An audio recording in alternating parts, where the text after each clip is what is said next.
मैं हूं Tarak Chaudhary. DGF livestock channel को सब्सक्राइब कीजिए और बेल आइकन को प्रेस कीजिए हमारी नई वीडियो को सबसे पहले। अस्सलाम वालेकुम, की नाम है अपना? मोहम्मद लतीफ। बच्चे दो ही लैके आए हैं, केड़ी नस्ल आ? अच्छा, चोलस्तानी दोंदे आ। बोटियां किनियां किनियां ने? बोटियां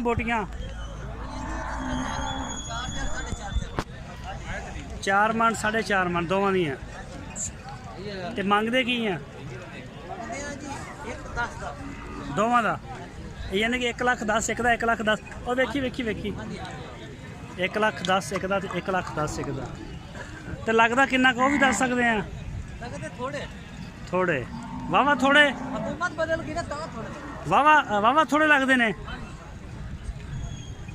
फर्क कितना पैदा मैं गया? अच्छा, फिर नहीं ज़ेन नहीं बनता?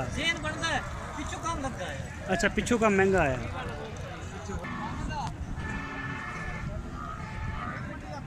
अस्सलाम वालेकुम। वो वेखी काम शुरू कर लिया इन्होंने। एक तो यार आ बड़ा डर लगता, उत्ते एवं चढ़ जाते बंदे दे भी ते जानवरों दे भी। की नाम है अपना?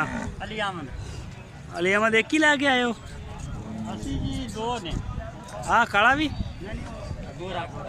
अच्छा, आ जड़ा सही हो गया। अच्छा, एदा की मंग रहा है? दोंदा खीरा? एक खीरा ये इंटरनेट ते वो भी हुंदा थोड़ा माल थोड़ा। अच्छा जी, बोटियां किनियां ने? 3.5 ते की मंग रहे हो एदा? 80,000 रुपया। सही। अस्सलाम वालेकुम मौलवी साहब, केड़ा बच्चा केड़ी ये कंपनी केड़ी है? चोलस्तानी है। ते किन्ना मूंहों किन्ना है? मूंहों चौगा जी। ते बोटियां दसो? 7 मन ते दथियां? अच्छा, 1,25,000 रुपया तुसीं इहदा मंग रहे हो। ते को लगता किन्ना गा? रस्सी थलो खोलो है सारी खूबसूरती करा वा। झालर थले लमकेगी तो नाले जख्म होया। यदि झालर लमकेगी, झालर की तो खूबसूरती है। तुसीं रस्सी बन गए। सर जी की मंग रहे हो गोरे का? पर करो हमड़ा एक मिनट है। 80,000 दोंदा? किन्नी उम्र है जी? 2 साल? फिर अगले साल लगेगा। 80,000 रुपया। बोटियां 3.5। ठीक हो गया। इनू वेखी मारदा तो नहीं यार? हाँ, हुण सही होया। परे कर मड़ाया इनू। 200 को रस्सी पा के वल पाता।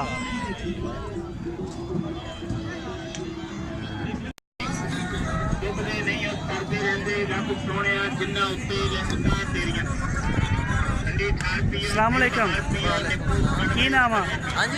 नाम की है? जुबैर भाई। छोटे छोटे बच्चे लै गए, किन्नी उम्र है इन्हों की? 12 साल। अच्छा, आ 6 महीने का? आ जेड़े जेड़े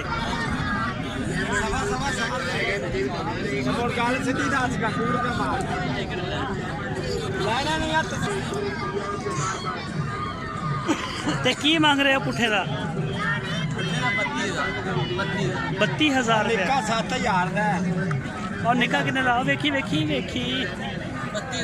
छोटा चिट्टा 18,000। यार बड़े पैसे मंग रहे हैं। लगता किन्ना पे? चले 10 लगता 12 लगता किन्ने? 14-15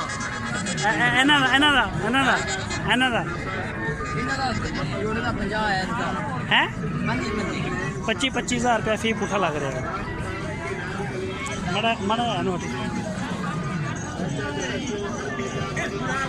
किन्ने लै गए सुबह?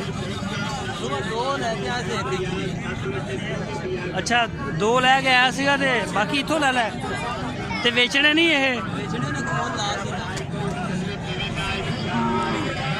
ਤੇ 25000 ਰੁਪਏ ਪੁੱਠੇ ਨਾਲ ਦੇ ਦੇਣਾ ਸੀ ਵਾਰਾ ਨਹੀਂ ਖਾਂਦਾ किराया नुकसान कर दे ਅੱਛਾ ਕਿਰਾਇਆ ਪੈ ਜਾਂਦਾ ਉੱਤੇ ਖਰਚਾ ਪੈ ਜਾਂਦਾ ਇਹਦਾ ਬੋਟੀਆਂ ਕਿੰਨੀਆਂ ਕਿੰਨੀਆਂ ਹੋਣਗੀਆਂ 30 ਕਿਲੋ ਸਹੀ ਚਲੋ ਠੀਕ ਹੋ ਗਿਆ ਬੜੀ ਮਿਹਰਬਾਨੀ ਸ਼ੁਕਰੀਆ